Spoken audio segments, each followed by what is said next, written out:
सामीन इकराम, कायद आज़म को छोटे मोटे इख्तलाफात के बावजूद अपनी बेगम रत्ती जिनाह से किस कदर मोहब्बत थी और वो इनका कितना एहतराम करते थे, इसका अंदाज़ा यूँ किया जा सकता है।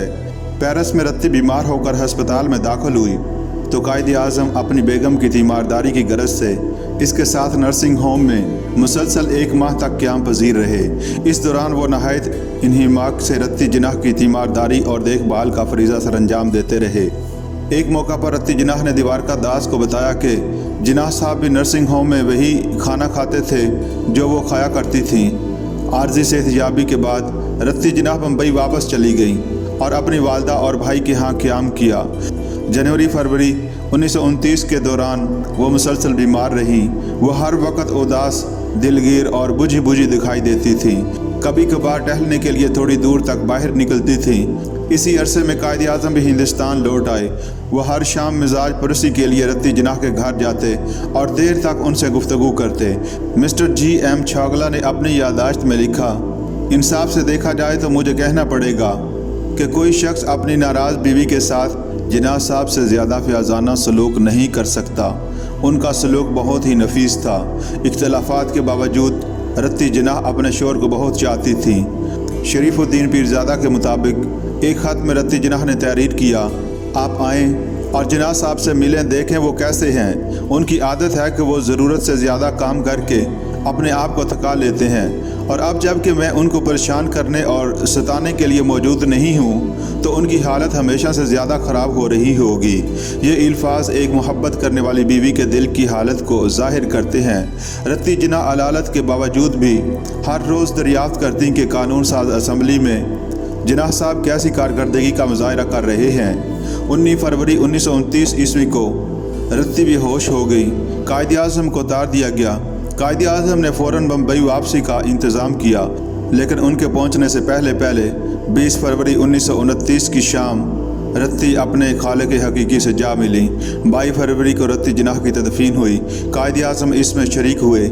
नमाज जनाजा के बाद मुस्लिम रसूम और रवाज के मुताबिक उनके जस्द खाकी को आराम बाग में सुपर्दे खाक कर दिया गया। तदफीन के इंतज़ामात शरीफ दियोजी ने किए। जस्द खाकी लहद में उतर चुका और मट्टी डालने का जांगदास लम्हा आया तो रत्ती जिनाह की अजीज़ तरीन हस्ती और महबूब शोर ने सबसे पहले मट्टी डाली। इस वक्त कायद आज़म के हाथ से सब्र का दामन छूट गया और वो सर झुका के बच्चों की तरह सिसकियाँ ले लेकर रोने लगे। करम हैदरी की किताब मिल्लत के पासबान में ये वाक़या दर्ज है।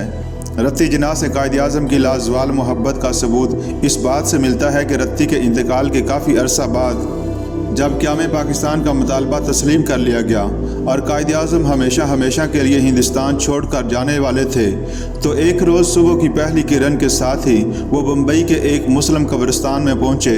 वो कब्रिस्तान में वाक़या पत्थर से बनी हुई एक कब्र के पास गए, हाथ उठाकर फातिहा पढ़ी और कब्र पर फूलों का हाथ चढ़ाया।